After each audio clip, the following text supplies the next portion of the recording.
Chapter 23. Harry, Ron, Neville, and Hermione traipsed down to see Hagrid after Harry and team. But mostly Harry had flattened Hufflepuff 400 to 230. It had been a long game, but then that was what Harry got for having the worst broom in the game when everyone else was on equal footing. Still, the look on Cedric's face when Harry swooped in and grabbed the snitch from right behind Cedric's ear, where it had been for at least 5 minutes that Harry was aware of, it was like the snitch was stalking the older boy or something. "Hi, Hagrid," Harry greeted. "Did you see the game? Or, more specifically, did you see the way I totally trounced Cedric despite the fact that my broom really doesn't hold a candle to his?" "Oh, of course," Hagrid assured him. "Wouldn't miss it for the world." "Oh please," Hermione said, annoyance clear on her face. "He has a Nimbus 2001. You have a Nimbus 2000. The two brooms came out within a year of each other. How much of a difference can there possibly be?" The other four did not dignify the question with a response. "Men," Hermione huffed. "Right, because that's not sexist at all," Hermione, Neville said, rolling his eyes. "What's the real reason you didn't get a Nimbus 2001, Harry?" Ron took the opportunity to ask. "I'm holding out to make my godfather buy me a firebolt next year," Harry confided. Ron's brow wrinkled in confusion. "But isn't your godfather Dash?" "Yes," Harry said shortly. "Which is why he totally owes me years worth of Christmas presents. Honestly, he didn't even get me anything this year." "But he's a mass murderer. And on the run," Ron pointed out. "What's this?" Hermione looked startled. "How do you know Abu Black?" Hagrid demanded. "Oh look, Fudge," Harry said, for once glad to see the man. He was also not looking forward to having this conversation a full year early. Or at all, for that matter. "Where?" Ron asked eagerly. Harry wondered briefly why in the world he was so excited to see the rather incompetent and extremely pompous Minister of Magic, and then he realized that Ron had completely misunderstood what he said because he was, as per usual, thinking with his stomach. "Trust me, you probably don't want any if Hagrid made it," Neville whispered to him, too low for Hagrid to hear. "Did you mean food, Harry?" "No, I meant the Minister of Magic," Harry explained. Hermione sighed, obviously not believing him but deciding to humor him anyway. "Why would the Minister of Magic be outside of Hagrid's hut?" she asked patiently. Harry narrowed his eyes. "I don't know. It better not be what I think it is, though." "Do you think they found out or boo the attacks?" Hagrid asked nervously. "There's no proof," Harry was quick to reassure him. "Even if they did hear something, with our unpetrifaction rate, there's nothing to see and thus nothing they can do." "But why would they come after Hagrid?" Hermione was puzzled but thinking hard. "Because they're all a bunch of morons," Harry said simply. "What do you expect?" Hagrid shot Harry a grateful look as there was a loud knock on the door. "You four, hide," Hagrid advised. Everyone looked at Harry. "What makes you think I even have my invisibility cloak?" he asked. "You always have your invisibility cloak," Neville replied calmly. "So what if I do?" Harry asked, crossing his arms defiantly. "It's not curfew for a good 20 minutes or so, we have every right to be here." Hagrid looked unsure for a moment before shrugging and said, "Suit yourself." "Good evening, Hagrid," Professor Dumbledore greeted him once the door was finally opened. "And, guests." He didn't really sound all that surprised to find Harry and his posse there. "Bad business, Hagrid," Fudge said curtly. "Very bad business. If it's true, well, we just can't take that risk." "You what are you doing here?" he asked once he spotted the students. "We're visiting our dear friend Hagrid and having a nice conversation about how great it is that there isn't a basilisk loose at school this year because, quite frankly, that would suck," Harry lied, smiling brightly. "There isn't?" Fudge looked confused. He turned to the man standing behind him. "But you said Dash." "Of course there's a basilisk loose in the school," Lucius Malfoy interjected smoothly. "Draco wouldn't lie about a thing like that. Now, I don't know who you think you are, but I assure you that Potter." The last part was said very flat and emotionless. Honestly, it was almost like Lucius had finally figured out the scandal Harry had caused for his family. Still, the fact that Lucius hadn't so much as twitched for his wand made him somewhat doubt that. "Potter?" Fudge peered closely at Harry. "As in Harry Potter? I could have sworn you were Dash." He trailed off as he glanced at his #1 campaign contributor. Never mind." "Why does everyone keep doing that?"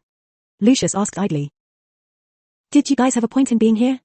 Harry asked, not so much because he wanted to know or get the conversation moving but because he fully appreciated how easily people could get sidetracked and knew no one else would be rude enough to bring them back to the matter at hand. Lucius threw him an annoyed glance, because Fudge was far too inclined to kiss his ass to do so himself. "Of course there is. We're here to stop the attacks." "What attacks? I haven't heard anything about any attacks. Did you guys hear anything?" Harry turned to his friends.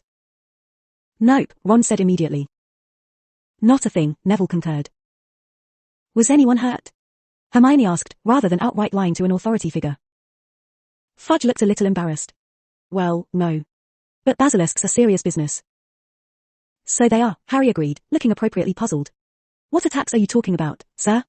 God, calling Fudge sir was bloody nauseating. There is a basilisk running loose in this school and you all are covering it up, Lucius accused, sounding impatient. Why on earth would we do that, Lucius? Dumbledore spoke up. As Cornelius said, basilisks are very dangerous and if something was going around killing or, at the very least, petrifying students, how could we possibly hide that? We're not monitoring communications and you can ask some of the students if you require further reassurance. As much faith as we have in you, Dumbledore, Lucius said, looking for all the world as if those words pained him to say, my son, who has my complete confidence, has insisted that dash.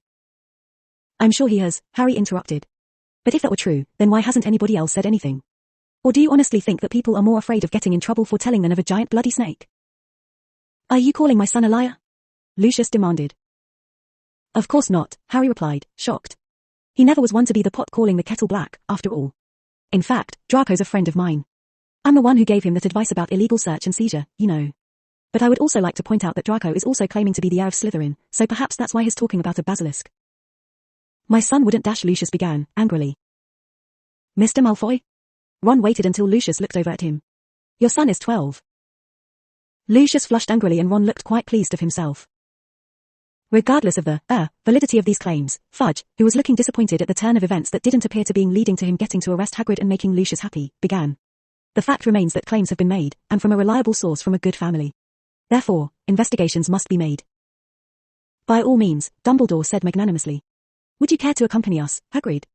I think it's time the 4 of you got back to your common room anyway. The 8 of them made their way back to the castle in a variety of spirits. Hagrid was jumpy, as if Fudge might arrest him at any moment. Hermione was in awe of meeting the most powerful, at least nominally, wizard in Britain. Ron was still pleased he had gotten the best of the father of his mortal enemy. Lucius was glowering at everyone but Neville and Hermione, Neville because he was from a nice, respectable pure-blood family and Hermione because he honestly had no idea who she was or why he should hate her. Fudge was looking unsettled as he was beginning to realize that he was caught in the middle of a power struggle between 2 of the wizards he depended upon the most. Neville looked like he'd rather be doing something less dramatic and Harry was staring up at the stars and trying to do some last-minute studying for that astronomy test he was going to have at midnight. Of course, almost the second they stepped foot into the castle, Miss Amaretto, Filch's reasoning behind naming his new cat after an Italian liquor was beyond Harry's comprehension, spotted them and, sure enough, Filch quickly accosted them. There you are, he growled at Harry. Everyone's been looking for you. There's been another one. Another, what, exactly? Lucius asked, looking disdainfully at the squib caretaker. Clearly remembering and disliking Lucius from his own days as a student, Filch took a moment before answering. Another pair of students hexing each other in the hallway. Said they were after a rogue pixie. Hogwarts being what it was, no one bothered to question what a rogue pixie would be doing there or why students felt the need to curse it. Filch turned to Harry. They're asking for you. Harry nodded solemnly. Right. I have to go help them spin this so they don't look like morons at breakfast tomorrow when the whole school's heard about it. With that, he took off running down the hallway. Wipe your feet. Filch called after him. Be careful running in the hallways, Dumbledore added mildly. Wait, we should probably go to the hospital wing, too, Fudge suggested as Harry exited hearing range. Quickly arriving at the hospital wing, Harry automatically pulled out 2 polyjuice potions and thrust them into Madame Pomfrey's outstretched hand. Madame Pomfrey stared at them inquisitively. Is this, polyjuice potion? Maybe, he replied. He caught his breath. Here, he said, reaching into his pocket and pulling out 2 vials of Mandrake Draft. Apparently it was Mandrake Draft and not Mandrake Potion. Who knew? Well, other than Neville and Hermione, who had given him a 15-minute lecture on the subject, this time. Why were you even carrying polyjuice potion around with you anyway? Madame Pomfrey asked suspiciously. And is it even legal here at Hogwarts? I'm pretty sure that nobody bothered to ban it due to its expense, difficulty in making, and overall rarity. But never mind that, who got petrified this time, he asked, deliberately changing the subject. Draco Malfoy and Cedric Diggory, came the terse response. Harry laughed. Now that is too funny. Madame Pomfrey raised an eyebrow at him. How is that funny? I thought both of these boys were friends of yours. Oh, they are, Harry agreed. That's not what's funny. What's funny is, well, first off, what were they even doing together in the first place? I wasn't even aware that they knew each other. I'm sure I don't know, answered the nurse dryly. They were POA. POA? Harry repeated. The only thing he could think of that those 3 letters could mean was prisoner of Azkaban, but he somehow doubted that was the case here. Petrified on arrival, she explained with a slight smile. I see. And what I was saying was that Draco's father and Minister Fudge are here in the castle this very moment looking for evidence to back up Draco's claims that people are getting petrified left and right and Draco chooses now to go and get himself petrified. Because I'm sure that's exactly what he was planning when he got attacked, Madame Pomfrey said sarcastically. Harry shrugged. Hey, you never know. Fortunately, the Mandrake draft is going to take effect any second now, right? He asked as he heard footsteps outside the door. Madame Pomfrey glanced worriedly at her patients. It should.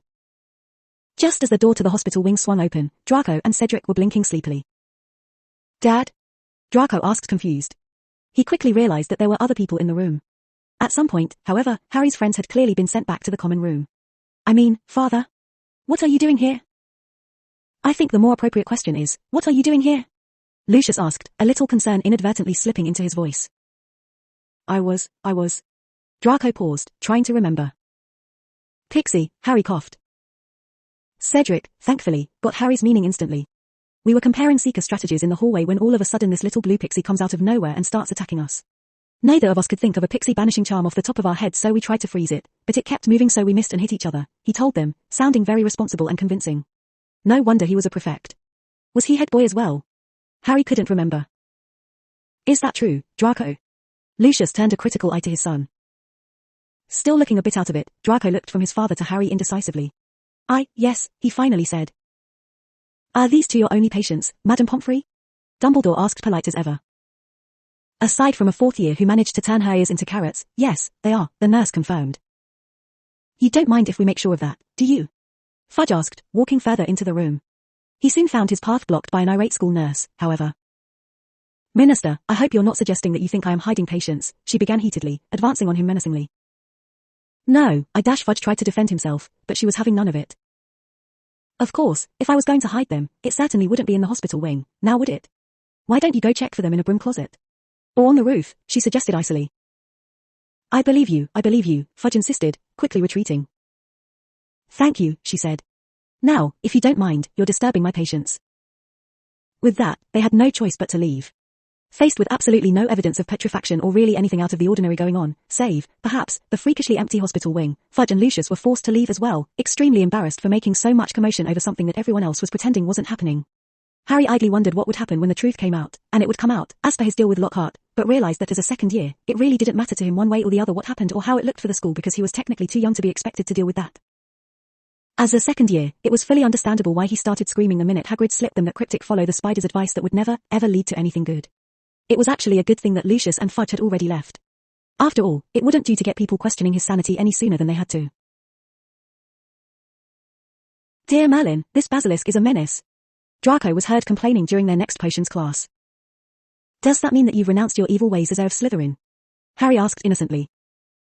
Draco shot him a withering look. That isn't funny, Potter.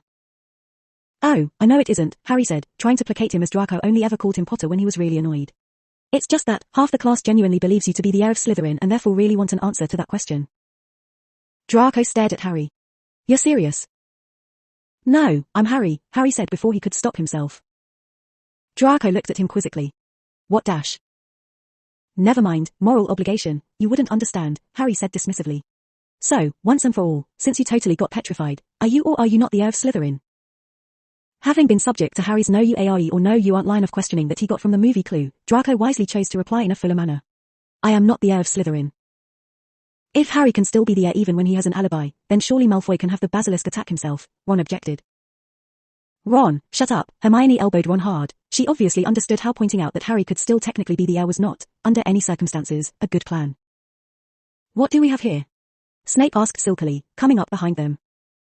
They are arguing about whether or not Malfoy's being petrified rules him out as heir of Slytherin and if Harry having an alibi could still make him a candidate after all, Neville supplied helpfully. I see, Snape's lip curled mockingly. And after the Minister of Magic himself came down to investigate those nasty rumors about a basilisk loose in the school and was assured that they were, in fact, nothing more than nasty rumors. Well, we both know that neither one of us is the heir, so our argument is really more for the sake of the rumor mill anyway, Harry offered. Why aren't you working, Potter? Snape demanded. Because I can't multitask to save my life when it comes to potions. I swear, I look up for a second and something explodes. Harry paused and tilted his head. Of course, that could be because the Slytherins keep throwing things in my cauldron to test if I'm worthy of associating with them by surviving their periodic murder attempts. Seems kind of strange to me, but then, what do I know? I'm not a Slytherin. But you could have been, Snape muttered absently as he moved down the line to check someone else's cauldron. Oh, you could have been. Chapter 24. A week before finals, Pettigrew was still on the loose, annoying everyone greatly by having petrified everyone at least once, except Harry, who he seemed to be avoiding, and occasionally leaving graffiti messages around the school, warning people about their heir. These messages only served to irritate Filch, however, which in turn served to irritate everyone else because, really, who likes a cantankerous caretaker on the warpath? And Filch certainly seemed to take every painted message as a personal affront.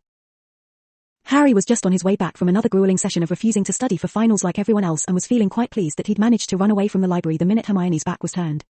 He glanced at the wall idly as he noticed there was a new message and then froze. Their skeletons will lie in the chamber forever. There. As in, more than one person he'd have to go rescue now. Harry groaned. He hated multi-people rescues. After all, the more people the more complaints he got for not doing it heroically enough and the more suspicions about how he somehow knew exactly what to do. Fortunately, he appeared to be the first one to have seen this new threat, or one of the first, anyway, as a lockdown hadn't been initiated yet. That gave him a little time. He headed immediately to Lockhart's office. Professor, do you still have that rooster I stole, borrowed from Hagrid? Harry demanded, barging right in and hoping Lockhart didn't have company. Fortunately, Lockhart was alone. Of course I do, you said it would allow us to slay the basilisk without actually risking our lives. Without unduly risking our lives, Harry corrected. We are still dealing with a basilisk here and that is always very dangerous. On the other hand, we've lasted 7 months with it running around and petrifying people every time we turn around, so we should be fine. Lockhart nodded. I've been petrified 4 times already, what's one more? Exactly, Harry agreed. Now, apparently at least 2 people have been taken down to the chamber, possibly more. This means that that stupid diary will also be down there and the students were taken hostage to lure me down there. I seem to have a reputation as a saving people person, he explained. You don't say, Lockhart said dryly. Now, no matter what happens down there, I need you to stick to the plan. Things are probably going to get a little weird and chances are the perpetrator is really crazy. Just act like you know what you're doing, let me taunt them a little, and then the minute it looks like the basilisk is going to make an appearance, get the rooster to crow. I can take care of everything else, Harry said, pulling out his invisibility cloak. This looks valuable, Lockhart said, fingering the material longingly. It is, Harry said grimly. It's also an heirloom, so don't even think about it. Besides, I have 24 people who can vouch that I do, in fact, own this and I'm not telling you who, so you wouldn't be able to get them all. Now get under it so we can go. Fine. Lockhart sighed, looking disappointed but doing as Harry asked. They silently proceeded to Myrtle's bathroom and pointedly ignored Dumbledore's announcement that everyone was to return to their common rooms. Once they had arrived, Harry went straight to the sinks to search for the serpent scratched on the surface of one of them while Lockhart talking Myrtle into letting him autograph her stall. Harry was really starting to wonder if it was actually possible for his vain professor to go longer than 20 minutes without feeling the need to sign something. Hey, I found it, Harry called out. Open. Lockhart came over and peered into the darkness uncertainly. Please tell me you can make stairs appear. How could I possibly make stairs appear? Harry asked logically. I don't have a bloody manual, you know. Besides, if there were stairs to be had, why in the world wouldn't they be here already? The fact you need to speak Parselton to get this far should mean that Slytherin wouldn't bother to make the stairs only appear if you ask for them. He's supposed to be more sensible than Gryffindor, after all. If you say so, but really, what's down there? We have no way of knowing how far down it is and it's probably filthy. Lockhart wrinkled his nose at the thought. Harry sighed. Seriously, they had bigger problems than sanitation right now. Like the 2 possibly more hostages down in the chamber with Pettigrew and Voldemort's Horcrux. Tell you what, he said finally. You jump down and I'll cast a cushioning charm to soften the fall. That won't help with whatever dirt or grime that has got to be down there after 1,000 years or so, Lockhart pointed out. Well, that's the best you're going to get, so I suggest you take it, Harry growled. God, this was taking longer than just threatening him, as he and Ron had done last time. But I have to look my best for when we're done with this and return triumphantly to Dumbledore and the media, Lockhart protested. The grime will add authenticity, Harry shot back. But dash. Just go, Harry said, shoving him down into the darkness and casting a quick cushioning charm, like he promised. That does remind me, though. He took out his mirror. Oi, Sirius. What? Sirius asked. Harry could barely hear him as the sound of laughter and music was loud in the background. Where are you? Harry asked, listening to the voices going on around his errant godfather. I don't recognize the accents. That's because I'm in Vegas, Sirius explained as if it were obvious. Vegas? You're in America. Harry sputtered. What are you doing there? Gambling, Sirius said patiently. Well, but you're really too young for that. I'm 24, Harry said irritably, crossing his arms. Exactly, far too young, Sirius agreed. I, however, am 37, since we seem to be counting both timelines, and that's plenty old enough. Sirius, you know what, never mind, Harry said, shaking his head. Listen, I need you to send a message to the Daily Prophet that 2 students were taken to the Chamber of Secrets. Sirius blinked. Any particular reason? You mean other than the fact that at least 2 students were taken to the Chamber of Secrets? Harry asked innocently. Frankly, yes. You've been working all year to keep this quiet, remember? Why do you want to blow all that now? Because everything is coming to a head and I want proof when I capture Pettigrew, Harry told him. You think you'll manage that? Sirius asked, trying not to sound too hopeful. I'd better, Harry said fiercely. But listen, I've got to go. I left Lockhart alone down there and if I don't hurry up he'll probably wander off, somehow manage to annoy Voldemort's Horcrux, and get himself killed. Just so we're clear, that would be a bad thing? Sirius asked innocently. Of course it would be, a death on my watch would be a huge blow for my reputation as resident hero. Harry exclaimed. Bye. Harry turned around to see Myrtle staring at him. What? You have issues, she told him seriously. Harry rolled his eyes as he took out his Nimbus 2000 and shrunk it. Maybe it wasn't technically fair that he made Lockhart jump down when he had a broom the whole time, but really, Lockhart really should have been more prepared. Not to mention that Harry wasn't sure that Lockhart even could fly.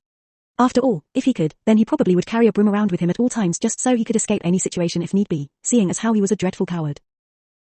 When Harry landed beside Lockhart, the professor was dusting his robes off and trying vainly to look presentable. You had a broom the whole time. At Harry's nod, he shot Harry a murderous look and started off down the tunnel. Sorry, Harry offered half-heartedly as he ran to catch up with him. Lumos. When they finally reached the main chamber, a very different sight greeted them than last time. Instead of Ginny lying on the floor by the statue of Slytherin, Pettigrew lay prone. Do you think there's any point in stunning him? Harry wondered aloud. I really don't think you need to bother, Lockhart said, peering over at Pettigrew. He doesn't look like he's going to be going anywhere anytime soon. Yeah, I guess so, Harry agreed reluctantly. On the other hand, he is insanely good at evading capture. Wow, he can elude a preteen, he must be a criminal mastermind, Lockhart muttered, still obviously sore about Harry letting him get dirty when he technically didn't need to. You know, I only had the one broom, Harry said defensively. And it's not like I even knew that today would be the day until I saw the writing on the wall. Lockhart studiously pretended not to hear him, deciding instead to risk entering the room further. Harry. Harry's head shot in the direction of the voice. Ginny? What are you doing here? Oh, hi Luna. Somehow it was less jarring to see Luna in the chamber than Ginny, although Harry wasn't sure if that was because of Luna's penchant for getting into strange situations or because the odds of Ginny getting taken down to the chamber again was astronomically small.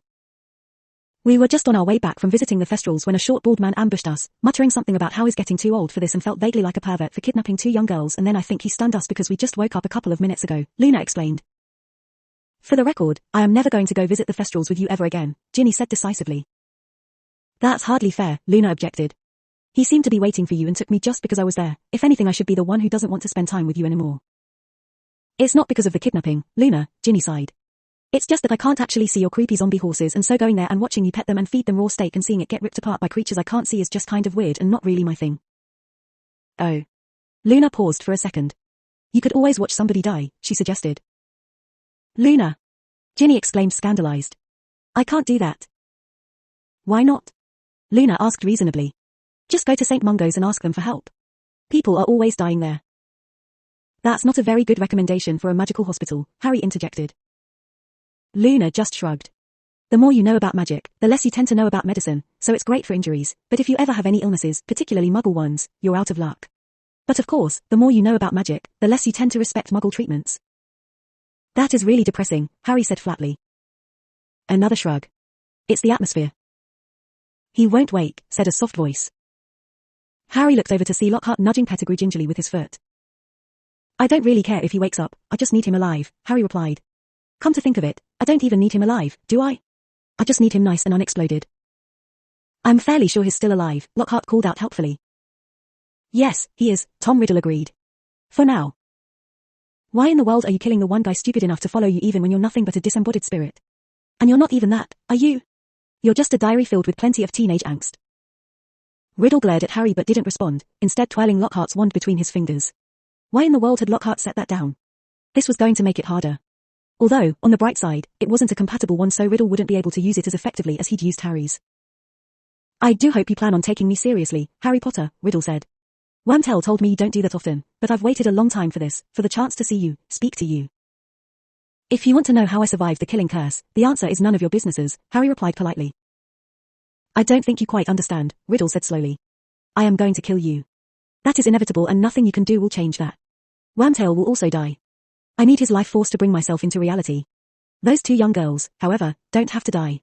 I will kill them, though, and slowly, if you do not give me the information I need. If you're planning on killing me anyway, then what's it matter how I survived the killing curse?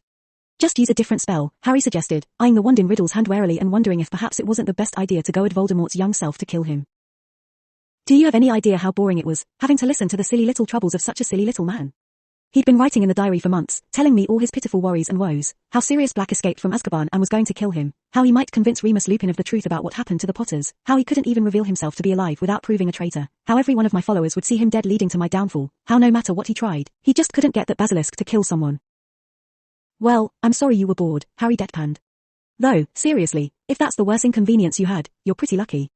Last year, you had to put up with stuttering. All year. I swear, it was giving me migraines and I only ever saw Quirrell during class. He paused. The headaches might have actually had something to do with the face you wore on the back of his head, but let's not quibble. Why won't you take me seriously? Riddle demanded, one arm twitching. Because you're a bastion of teenage angst, Harry said simply. I already said that. On the other hand, a basilisk, now that's serious. I might even go so far as to say it is frightening. Of course, if you're not going to summon it and just want to have a nice chat, then I can work with that, too. It will involve a lot more sarcasm and questioning just how badass a person is if they write in a diary. I'd become the most feared wizard of all time. Riddle retorted. And I'm a bloody mass murderer. I'll give you the mass murderer thing, Harry said. But the whole effect is ruined by the fact that you keep a diary. I mean, honestly, what's with that? It's like Dear Diary, today I went and slaughtered an entire village of muggles. Aren't I diabolical? And no, I am in no way compensating for the fact that my father abandoned my mother before I was born. And no, said father was not a muggle, where are these dreadful accusations coming from? They are distinctly not fabulous. Stop that, Riddle ordered, his face red with fury. And as for the whole most feared wizard of all time thing, there's just no way. I mean, seriously. You may terrify everyone now, but that's just a generational thing. Before you, everyone was scared of Grindelwald and God knows there were countless before him. And everyone knows Dumbledore is more well respected than you anyway. I was going to let your little girlfriends live, Potter, but you've pushed me too far. Speak to me, Slytherin, greatest of the Hogwarts Four, Riddle hissed. Wow, he had a huge ego. I wonder if he had to say that when he was visiting the chamber, Harry mused. Is it time, yet? Lockhart whispered, coming to stand beside Harry. Almost, Harry said quietly. Close your eyes and I'll tell you when. Hey, Luna, Ginny, you guys better close your eyes, too. Even if you only get petrified, now's really not the best time for that. Harry waited until he heard Riddle hiss, kill them. Kill them all. Now, he breathed. A few moments later, he heard unmistakable sound of a rooster crowing and a loud thump as something heavy hit the floor. Harry chanced to look through his mirror and saw that the basilisk was dead. Fortunately, its eyes were also closed, so Harry wasn't even petrified. Did basilisks' eyes kill and or petrify when they were dead? Harry was glad he didn't have to find out. And come to think of it, why in the world was meeting a basilisk's gaze such a dangerous thing to do in the first place? He'd have to remember to ask Hermione. Or, if she didn't know, Dumbledore. Or maybe Hagrid. Surely someone, somewhere, would have an answer for him. No! Riddle cried, interrupting his musing, and, for some reason, still speaking in Parseltongue. You will pay for this, you dash. Oh, give it up, already, Harry said, annoyed. He turned to Lockhart. Did you grab the diary? Lockhart nodded. Of course, he said, handing it over. Excellent, Harry beamed, putting on some dragonhide gloves and feeling quite fortunate he had had potions earlier that day. Accio Basilisk Fang. What are you doing? Riddle demanded, abruptly switching over to English. I'm destroying your diary, Harry told him bluntly as he caught the fang. But, you can't. Riddle protested desperately, moving towards them. You're too old for these things and given your status as self-proclaimed scariest wizard ever, it's quite frankly embarrassing that you still have this. It's for your own good, really, Harry said mockingly as he drove the fang through the diary. Chapter 25. Are you guys okay? Harry asked, turning to face his three companions. I believe so, Luna answered him, eyeing Ginny and Lockhart carefully. But Norbert isn't. She bent down to pick up the crumple-horned snorkack creature Harry had gotten her for Christmas and showed the stiff little pig-like creature to him. Is it okay? Harry asked, concerned. He didn't even want to think about how difficult replacing Norbert might be. Luna poked it experimentally. I think it's just petrified. Do you have any mandrake draft with you? How did it get petrified? Harry asked, reaching into his cloak and pull out a vial to hand to Luna. I would guess that it looked into the mirror Ginny put on the floor, Luna said. Why in the world did you put a mirror on the floor? Harry questioned. Ginny flushed. Oh, well, I was worried I might be tempted to watch the heroic fight and I didn't want to get myself killed so I put my mirror down so if I accidentally saw the basilisk's eyes I'd be fine. You know, it's a sad day when getting petrified is widely regarded to be fine. Harry mused. Speaking of, Norbert was fine and now he's even better, Luna exclaimed brightly, watching Norbert wake up. I've got to tell you, Luna, I was pretty surprised when you continued to print things about crumple-horned snorkacks in the Quiddler now that everyone knows that they exist, Harry said conversationally, waiting for the draft to take effect. Well, Daddy and I had a long conversation about that and we eventually came to the conclusion that even though we no longer need to fight for the crumple-horned snorkack's right for people to know it exists, it is still a very recently discovered species that little is known about, so there's still a story there. Besides, Norbert's adorable and so we've made him our official mascot. A regular quibble, a success story about the power of the press overcoming widespread ignorance, if you will, Luna explained proudly. Good for you, Luna, Harry said, genuinely happy for her. Of course, Ginny continued, completely ignoring the discussion about Norbert. That was before I knew that the heroic fight would basically just consist of you guys cheating and using a rooster. Hey, Lockhart began heatedly. To the best of my knowledge, there aren't any rules for killing basilisks. And even if there were, you should just be grateful that we saved you and not disappointed that we didn't fulfill your preteen fantasies of heroic behavior. Ginny rolled her eyes. Of course Harry saved us, Harry always saves everyone. Lockhart looked over at Harry approvingly. That whole being personally called upon every time anyone was petrified all year thing really worked out well for you, didn't it? When that guy kidnapped us, I thought, well, this sucks, but at least now I'll have a great story to tell people after Harry rescues me, but no. My story will have to be Harry heroically let the basilisk get within 200 feet of him and then sicked a rooster on it, killing it instantly. Ginny huffed, clearly very put out that nothing good was coming out of her kidnapping. Harry and Lockhart exchanged glances. You do know that that's not what we're going to tell people, right? Harry asked hesitantly. Ginny blinked at him. But, that's what happened, she said, as if that had anything to do with it. For now, Lockhart agreed. But really, stories like that just don't sell books. We'll need to come up with something else. You're going to be writing a book on this? Ginny asked, disbelief evident in her voice. But, nothing happened. On the contrary, we killed a basilisk, Harry corrected. We just didn't do it in a very exciting way. You know what would be exciting, though? Professor Lockhart managing to gouge out the basilisk's eyes before it bit him in the shoulder, and I took advantage of the distraction to heroically slay the basilisk with the sword of Gryffindor. But that's not what happened. Ginny really seemed stuck on this one point. But there's really no proof one way or another, Lockhart pointed out. We'll have to stab the eyes of the basilisk so that it lines up with Harry's version, but that would only marginally diminish the value and it would make handling it safer anyway, so I think we should stick with Harry's version as it portrays us both in a good light. Granted, I would rather be the one slaying the basilisk, but letting a minor and a student of mine get bitten by a basilisk and serve as a distraction would be highly irresponsible and hurt my reputation accordingly. If either one of you got bitten by the basilisk, then why are you still alive? They are highly poisonous after all. And there's no mark whatsoever. Ginny pointed out. Harry rolled his eyes. Obviously, we healed him with the vial of phoenix tears I've always kept with me ever since learning of the basilisk's existence. He paused, considering. She does have a point about that lack of a mark, though. Diffindo. Hey! Lockhart protested as his left sleeve fell off. These are good robes. They've also been exposed to all of the grime from a millennia of no one cleaning anything down here, remember? Harry asked, waving his wand and vanishing the sleeve. I suppose. Lockhart sighed. The sacrifices I make, I swear. Sacrifices? Ginny sputtered. It's a sleeve. And you don't even have the sword of Gryffindor, so how are you going to explain that? You know, Harry told her, annoyed. You sound a lot like Hermione right now. And don't worry, I filched the sword from Dumbledore's office months ago.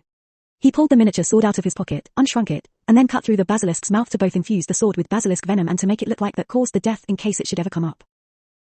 But how are you going to explain how you got the sword in the first place? Ginny demanded. Unless you're admitting to robbery. Harry looked shocked. Of course not, that'd be bad for my image.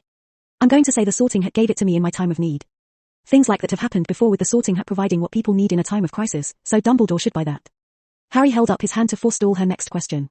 And before you ask, I gave Peeves 3 cases of dung bombs earlier this year with the understanding that he would get 6 more if he would take the Sorting Hat the minute he heard that there would be a lockdown and get it to me as soon as possible. Ginny paled. Are you really sure it's a good idea to enable him like that? Harry shrugged. What do I care? He likes me. Calls me a good force of chaos and whatnot. Besides, it's the only way I could possibly get the Sorting Hat without its absence being noticed too far in advance or its presence being noticed while I'm supposed to have it down here. How are you going to explain how you got the hat, then? Ginny was running out of questions and for that Harry was grateful. He had already worked out all the details weeks ago and was starting to regret, just a little, of course, that he had refused Lockhart's suggestion of simply obliviating her and claiming that she had been unconscious the whole time.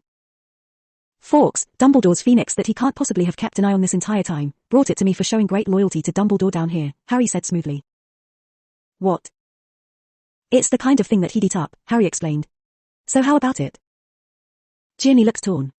It was a much better story, but the Weasleys had raised her to be reasonably honest so she wasn't sure. Lockhart put his hand on Harry's shoulder. Let me handle this. 5%. Ginny looked startled. Pardon? We'll give you 5% of the profit we're making for selling the basilisk parts, Lockhart elaborated. He glanced over at Luna. That goes for you, too, of course.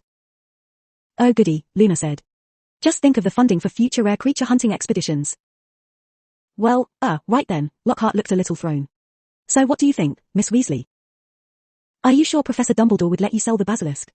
It is technically Hogwarts property, after all, she pointed out. Since Voldemort and I are the only two British Parselmouths right now, he won't be able to get into the chamber, and if he tries to use me to get in so he can use the basilisk, I'll refuse, citing trauma.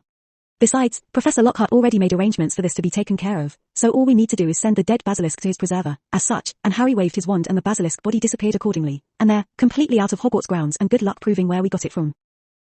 All right. Ginny agreed reluctantly. But only if you don't tell my parents. Why not? Lockhart asked. There's nothing technically illegal about giving you a share of the profits, even though we're basically bribing you, because we can claim it's because you were here when we got rid of it. If my parents know, they'll make me put it in the bank and won't let me touch it until I'm 17, Ginny explained. I'm not saying I want to spend all of it now, but a little spending money would be nice. We agree to your terms, Harry said quickly, before she could change her mind or ask for a bigger cut. Luna? She looked up from where she was playing with Norbert on the floor. Oh, that should be fine. It doesn't really matter if my father finds out, however. He's always believed in the Chamber of Secrets, you know. I can imagine, Harry grinned. Aren't you glad we're going with a much more heroic version of events, Ginny? Not to mention a version that was almost identical to what had originally happened, so it wasn't even really lying all that much. Except for Lockhart's involvement, but that was kind of a giving where Lockhart was involved. How are we getting back up? Luna asked. Harry frowned. You know, I didn't really think of that. I guess we could walk back to where the entrance is and I could take turns flying people up with me. If you could do that, then why did you push me down there instead of doing that in the first place? Lockhart looked annoyed again. Nostalgia, Harry said simply and refused to elaborate. They were about to go when they heard moaning coming from near the statue. Harry could have kicked himself. He'd forgotten about Pettigrew. Again. God, Sirius was going to kill him. Harry quickly sprinted towards Pettigrew and drew his wand, aiming to stun him. Pettigrew was faster, however, and turned into his animagus form. Harry narrowed his eyes. There was no way in hell he'd let Pettigrew get away now. After all, what was the point in coming back in time if you let Pettigrew get away to go revive Voldemort in the exact same way? Harry dropped his wand and transformed into his own animagus form, ignoring the gasps from Lockhart and Ginny. He lunged at Pettigrew, thanking God that the rat hadn't gotten very far because there were a lot of rats down here. Although how Pettigrew thought he'd be able to get out of the chamber was beyond him. Maybe Lockhart had a point about the whole stairs thing. Either way, Pettigrew was no longer a Parselmouth and so he couldn't possibly be able to utilize any of that, and caught him in his mouth. He slithered over towards his companions, for, of course, his animagus form was a snake, and observed their reactions. Ginny and Lockhart looked shell-shocked while Luna, naturally, appeared to be completely unfazed. That wasn't surprising. What was surprising was when she took out a jar, plucked Pettigrew from Harry's mouth, and placed in the jar before screwing the lid on. Are you sure that's going to hold him? Harry asked once he transformed back. Other than the fact that if he tried to transform he'd cut himself on all the glass and very possibly kill himself, yes, my father made this jar animagus proof in case I ever ran into one I didn't want to get away, Luna explained. Anne, you carry that around with you everywhere? Lockhart asked her. Of course, she said serenely. One never knows when one will run into an animagus one doesn't wish to escape. Well, that's convenient, Harry said, still a little confused. Almost as convenient as you suddenly having a snake animagus form, Ginny countered. Harry waved her suspicion off. Oh, please, I've been an animagus for years now. You're only a second year, though, she protested. What can I say? I'm very talented, Harry said modestly. Ginny snorted. Why didn't you tell anyone? Because it's illegal to be an animagus when you're not of age, yet, Harry explained as if it were obvious. Which it was. Especially for someone whose dad worked in the ministry. Now, if that's all. He looked to Ginny, clearly expecting her to find some other problem with what was going on. She just sighed, however. Let's go, then. Myrtle was a little depressed when they got back. Not only were they all still alive, although she was grateful once Harry pointed out that if he had become a ghost and hung out with her, she'd never get any peace from anyone ever due to Harry's mild attention-seeking tendencies, but Peeves had been tormenting her as he waited for Harry to get back to give him the sorting hat. When Harry handed over the promised 6 cases of dung bombs, Ginny looked like the next few days were going to be more terrifying than her entire experience as Diary. Riddle's hostage. Eventually, Harry, Lockhart, Ginny, Luna, and the captured Pettigrew made their way up to Dumbledore's office where they found Dumbledore, Arthur and Molly Weasley, Xenophilius Lovegood, Minerva McGonagall, Severus Snape, Rita Skeeter, and a man that Harry could only assume was his godfather. We're alive, Harry announced cheerfully. Oh, Ginny. Molly exclaimed tearfully, pulling her daughter into a hug. Are you okay? What happened? I'm fine, Mom, Ginny assured. As to what happened, well, maybe I should let Harry and Professor Lockhart explain that. Did you have fun, Luna? Xenophilius asked, after examining her for hidden wounds and finding none. Oh yes, Luna said. I didn't much like getting kidnapped or Norbert getting petrified, but other than that the rescue was quite interesting. Is there a reason you felt the need to go running off on a suicidal rescue mission without informing a responsible adult first? Snape asked Harry in between sneering at probably Sirius, who he seemed to have taken an instant dislike to. Harry was sure probably Sirius was completely innocent in the matter. I did get a responsible adult, Harry said innocently. Professor Lockhart is a Hogwarts professor and surely Professor Dumbledore wouldn't have hired him if he didn't have complete faith in him. McGonagall coughed delicately but didn't say anything to contradict him. So, Mr. Malfoy, is it true that Rita Skeeter began? I'm afraid you have me confused with someone else, Harry said apologetically. I'm Harry Potter. He paused. And yes, I did go down to the Chamber of Secrets. It took 20 minutes before the room was quiet enough for Harry to tell the story of what went down, sticking to the version they had agreed upon and embellishing quite a bit, and Harry was pleased to note that Rita was using her quick quite cool so as to make everything even more over the top. And since Rita was, for some ungodly reason, a well-respected journalist, everyone would take her word that things went down like Harry claimed they did. What about Peter, was the first thing probably Sirius wanted to know. Harry winced. I kind of forgot about him. What do you mean you kind of forgot about him? Definitely. Sirius looked downright murderous. Fortunately, he woke up before we could leave and then we caught him, Harry hastened to reassure him. So you only caught him because of chance? Sirius wasn't very happy about that. Just be glad we caught him at all, Harry advised. What do you mean by you caught Peter? Dumbledore asked. Who is this Peter? Luna answered before Harry could. Peter Pettigrew, illegal rat animagus and secret Death Eater extraordinaire, she said, sounding quite like an auctioneer as she pulled out the jar. Oh, good thinking, Luna, Xenophilius beamed with pride as he recognized the jar. Luna took off the lid and placed Pettigrew gingerly on the floor.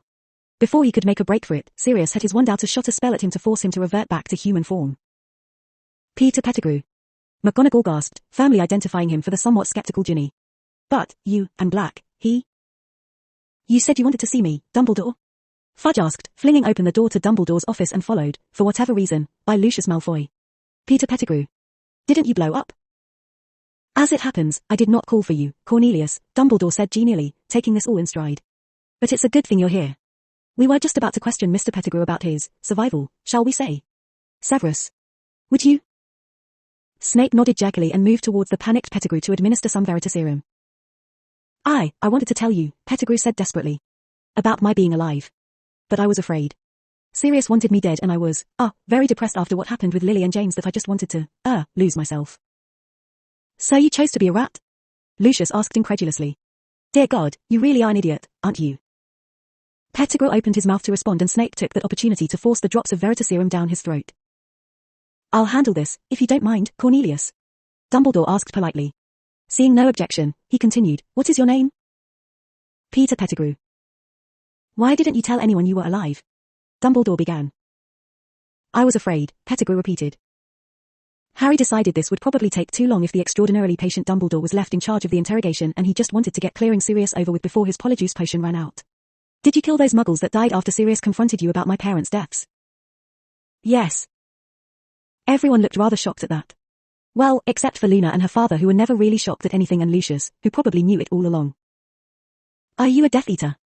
Harry quickly followed up. Yes. Is Sirius a Death Eater? Harry finished his questions. No. Well, there you go, Harry said, crossing his arms. So when will the pardon be done with? Pardon?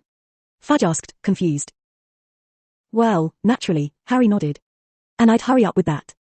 Otherwise, when Rita writes that article and everyone hears how you refuse to let a clearly innocent Snape snorted at this man go, the court of public opinion will string you up. Fudge looked lost. Will he hurry this up? Sirius asked. I am so not in the mood. As the actress said to the bishop, Harry said immediately. Sirius looked confused. Okay. Just reminding you that we're British, Harry said cheerfully. Seeing as how you've apparently forgotten. Sirius rolled his eyes. Dear God, Harry, I went to Las Vegas, I didn't apply for citizenship. He smirked. Although that's what she said rolls off the tongue so much better. All right, I'll do it, Fudge decided before Harry had the chance to hex his errant godfather. Harry looked up. Dumbledore had apparently spent the last 5 minutes appealing to Fudge's public approval rating and even though Lucius looked furious, he seemed to have succeeded. I just need to draw up the paperwork and Fudge began. Way ahead of you, Harry interrupted, pulling out an official pardon for Sirius he'd bribed several people to obtain. Sign here, please. Oh, and you too, Professor. Looking slightly bemused, Fudge did so. Looking incredibly amused and not at all concerned about how Harry had gotten a hold of the pardon in the first place, Dumbledore followed. Freedom. At last. Sirius cheered right as the Polyjuice potion wore off. Does everything always work out this conveniently for you? Ginny asked incredulously as Fudge clutched his heart in shock and tried, and failed, not to look terrified.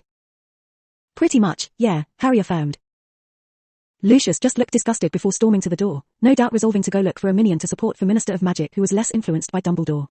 Harry thought he saw Dobby lurking outside the door and decided to take a chance and hope this worked. Hey, Mr. Malfoy, he called out. Lucius spun to face him. What? He snapped. Catch, he said, pulling the dragon-hide gloves out of his pocket and throwing them at him. Lucius caught them an inch from his face and tossed them aside, wordlessly sneering at Harry. Harry watched in amusement as Dobby dived halfway across the hallway to catch the gloves.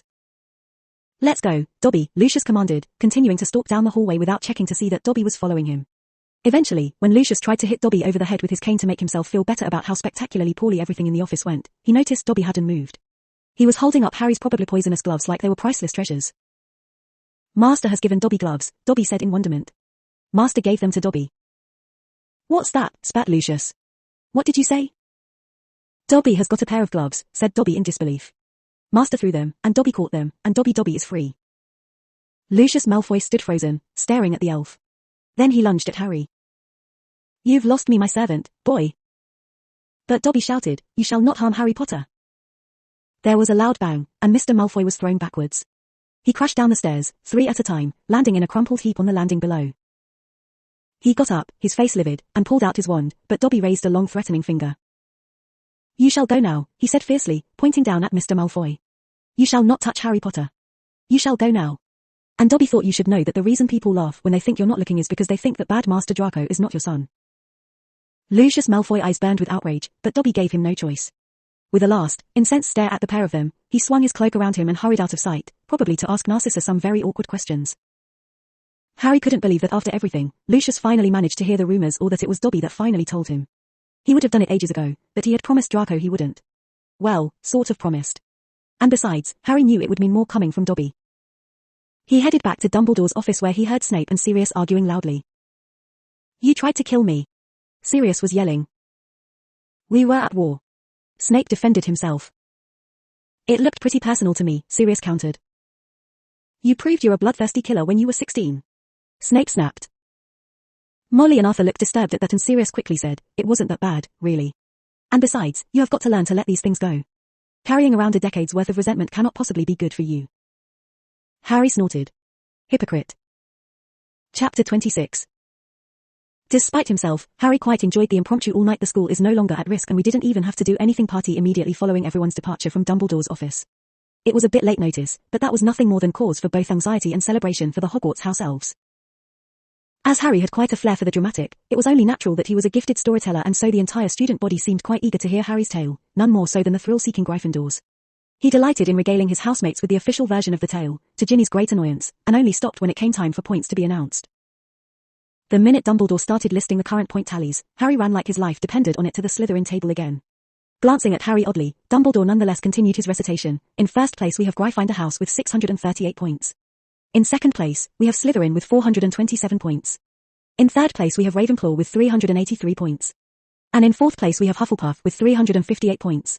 No one was particularly surprised by this news. It had become quite clear early on this year, if not by the end of last year, that, despite his best efforts, Harry Potter was simply not capable of losing the House Cup. What happened next did surprise people quite a bit. Congratulations, Gryffindor, and well done, Dumbledore beamed in Harry's general direction. But before you start celebrating, recent events must be taken into consideration. This has been a very trying year for all of us, working to keep the unfortunate basilisk infestation and inconvenient hospitalizations out of the paper. Had the Board of Governors or the Ministry gotten word of this before it was taken care of, well, I shudder to think of what might have happened then. However, I'm pleased to inform you that the basilisk has been defeated by Professor Lockhart and 3 exceptional students. In light of this, I have a few last-minute points to distribute. Not again, a Ravenclaw upperclassman who Harry only vaguely recognized groaned. There were several murmurs of agreement from various other non-Gryffindors, which the headmaster blithely ignored. First, to Ms. Luna Lovegood and Ms. Ginevra Weasley for remaining calm and collected in a hostage situation, as well as assisting with catching the perpetrator, I award Gryffindor and Ravenclaw each 200 points. Dumbledore paused here, clearly expecting applause, but everyone was too stunned at a non-Gryffindor garnering some last-minute points to do anything but stare at him. And to Mr. Harry Potter for his quick thinking, resourcefulness, selflessness, responsibility in alerting a faculty member, and bravery, I award Gryffindor 400 points. I don't believe it, Harry moaned dejectedly. I mean, I do, but I wish I didn't. 600 extra points, that's, what, 1238. This almost doubled our points. I know I'm supposed to be Dumbledore's favourite student and all, but it sure doesn't seem like it sometimes. I can't believe it, Draco echoed Harry's sentiment. A Ravenclaw coming in second place. Slytherin in third. I think I'm in shock. Or maybe this is all one big long nightmare, maybe this whole year is just one never-ending nightmare. I probably got a concussion on the train when you and the weasel fell from the sky any minute now. I'll wake up in the hospital wing. Amen to that, Harry said fervently. You know, Daphne Greengrass said thoughtfully. I've just noticed that every year, it always comes down to either Gryffindor or Slytherin winning the House Cup and Ravenclaw maybe coming in second, depending on how good their Quidditch team is. Or depending on whether or not one of them goes along with the headmaster's pet student's annual suicide attempt. Why is it that Ravenclaw and Hufflepuff never win? I mean, obviously they are less likely to engage in the foolish heroics that is the Gryffindor claim to fame or strategizing, like we do, but you'd think it would happen every once in a while. I am not Dumbledore's pet student, Harry protested. And I'm not suicidal. It's just that, well, everything always seems to revolve around me. Theodore not looked up from his pudding. Yes you are, on both counts. You're also incredibly full of yourself. Harry sent him a withering glare. No one asked you. And no one asked you to sit here, Theodore pointed out. And yet, here we both are. Harry opened his mouth and then quickly closed it again. That was actually a very good point. To answer your question, Daphne, Draco said, smirking at Harry's speechlessness, the houses are usually pretty evenly matched for most of the year. After all, Gryffindors often get points for their rash actions and they lose them just as easily. We get plenty of points as well, but have an unfortunate number of confrontations that often cost us.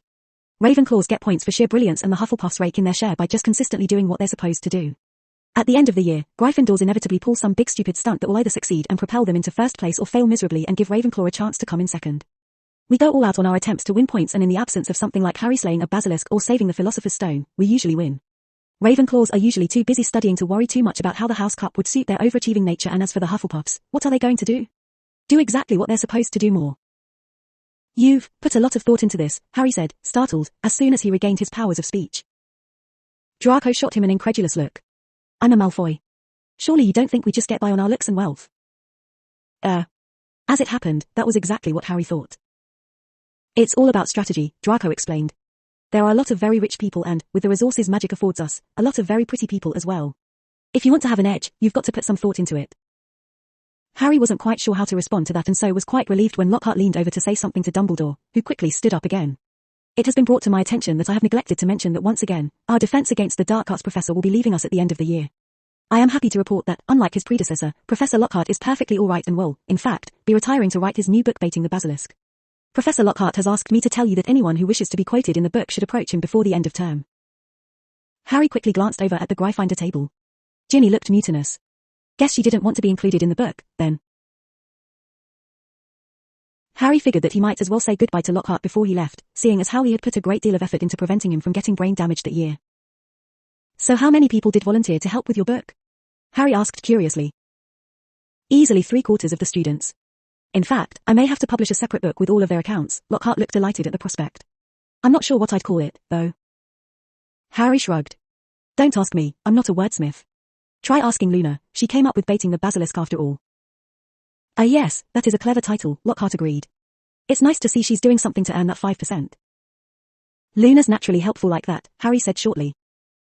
That she is, Lockhart agreed, holding out that day's edition of the Daily Prophet. Did you see the article your reporter friend wrote? It's quite a nice touch. Intrigued, Harry took the proffered paper. Basilisk and Black Invade Hogwarts. By Rita Skeeter. Rumors have been flying for months now that Hogwarts headmaster Albus Dumbledore has been hiding the reopening of the Chamber of Secrets and a basilisk has been running amok, petrifying anyone in its path. Despite these insistences and a visit by Hogwarts Governor Lucius Malfoy and Minister of Magic Cornelius Fudge, no trace of this alleged basilisk was found. Until now, that is. Yesterday, this reporter was contacted by an anonymous party claiming to represent Harry Potter and told that Hogwarts was about to reveal the mystery surrounding the castle all year. Skeptical but intrigued, this reporter quickly made her way to Dumbledore's office, where the Weasley and Lovegood families and Professor Severus Snape were already waiting. Shortly thereafter, Professor Gilderoy Lockhart came charging in along with first-years Ginevra Weasley and Luna Lovegood and Harry Potter himself. Upon questioning, this reporter discovered that these heroes had just discovered a previously unknown basilisk lurking in a hidden chamber, deep beneath the school. The fabled Chamber of Secrets, perhaps, details on page 5?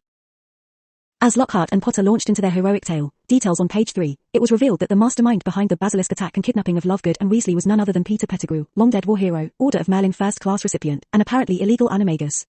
Stunned, Fudge and Dumbledore quickly agreed to pardon Azkaban escapee Sirius Black as Pettigrew was clearly not blown up and, upon questioning, confessed to the other murders Black was imprisoned for. Details on page 4. And not a moment too soon as this reporter's contacts Polyjuice Potion, which grants the user the ability to assume someone else's form for an hour, wore off and was revealed to be none other than the recently pardoned Black himself. Black had apparently been tracking Pettigrew for over a year now in order to prove his innocence. Black's story on page 7. Says Black, I am understandably very frustrated at the years I spent wrongfully imprisoned, but I am confident that now that the truth is out, justice will be served and I intend to seek custody of my godson, Harry Potter, and move on with my life. When asked, Potter had this to say on the subject: I will admit that I do not know Sirius very well, but I am firmly convinced that he has only my best interests at heart and feel that a magical environment would be better suited for me than the muggle one I have spent most of my life in. Besides, Sirius was my father's best friend and the person my parents entrusted my safety to in the event anything happened to them. Living with Sirius is something that I want and, what's more, it's what my parents would have wanted. Though this all took place in Dumbledore's office, he was unavailable for comment. Well, Harry, it's been quite an adventure this year, Lockhart said when Harry had finished. And what's more, I didn't even have to erase anyone's memories. I'm not quite sure how I feel about that. I strongly feel like I should, but there really doesn't seem to be much of a need, does there? Either way, I enjoyed mentoring you and I think I might actually miss you. That's sweet, Harry grinned. Because God knows that I'm going to miss the opportunity to find out whether or not it is, in fact, possible to beat someone to death with a paper napkin. Chin up, Lockhart said cheerfully. You have 5 more years to get around to that. Harry spent this train ride home, as he had the last one, desperately evading Hermione's attempts to pester him about his phenomenal test scores. The exams had actually been less painful this year than the year before. Partly, Harry supposed, because the material was slightly more challenging and partly because he hadn't actually taken exams his original second year. So what are your plans for this summer? Ron eventually asked. I'd ask you to come stay again, but I think Ginny would pitch a fit. Ginny hadn't quite managed to get over her disappointment in the week or so since her rescue, but Harry wasn't worried. After all, it's not like she could stay mad at him forever. Well, probably. She was a Weasley, after all, and only ended up forgiving Percy because Fred had died and she didn't want to lose another brother unnecessarily. Don't worry about it, Harry said easily. After Sirius threatened to sue Dumbledore, Fudge, and half the Ministry for wrongful imprisonment due to his lack of a trial and said he'd tell everyone I was kidnapped after my parents' deaths and forced to live with a bunch of magic-hating muggles, Fudge kind of overruled Dumbledore and granted him custody. Because your godfather threatened him? Hermione was shocked. That's preposterous. Dumbledore should have dash.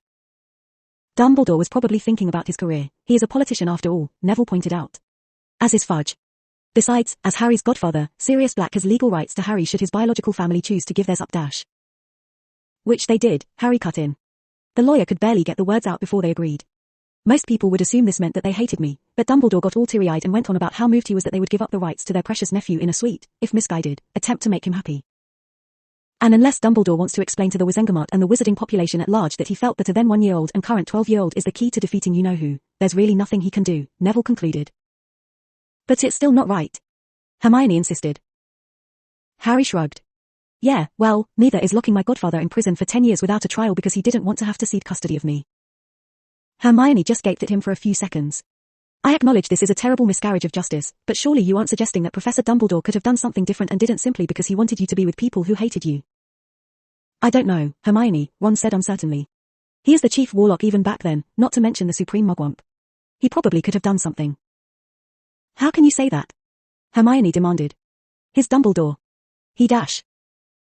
Isn't perfect and maybe it's time you just accepted that, Harry interrupted, tiredly. Anyway, as I was saying, after Sirius got custody of me, he and Luna's dad started talking and Sirius decided it might be fun to go looking for rare and, some might consider, fictional characters. Since I found the crumple-horned Snorkack, we'd have to find something new to look for, but that proved my prowess as a tracker. You're doing that the whole summer?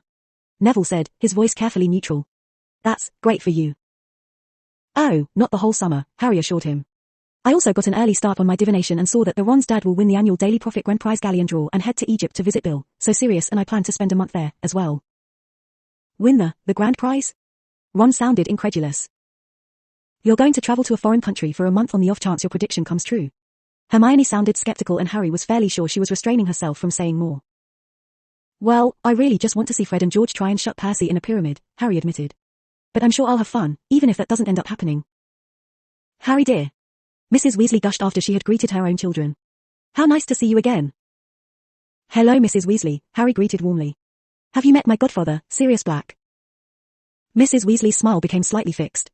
She had heard of the acquittal, of course, but was clearly uncomfortable when faced with said ex-con face to face. I heard you have custody of Harry now. Sirius beamed. It's been 8 days today. Are you sure that you're up to the challenge, so soon after coming back to Wizarding Society? Mrs. Weasley asked tentatively. Harry's a great kid and Dumbledore has been a great help in the whole reintegration process, Sirius said cheerfully. Couldn't have done it without him. You know, it means the world to me to be able to take in Lily and James' son. They were family to me. I'm glad I can finally fulfill their wishes and try and keep their memory alive for their son. Oh. Mrs. Weasley's voice was noticeably warmer at the thought of Harry having a link to his parents at last. While they continued to talk, Harry looked around the station idly. Hey, Draco. Harry said, walking up to him. Listen, I wanted to thank you for all your help this year with Dog Dash. Draco looked distinctively uncomfortable as he indicated a rather put-out Narcissa Malfoy.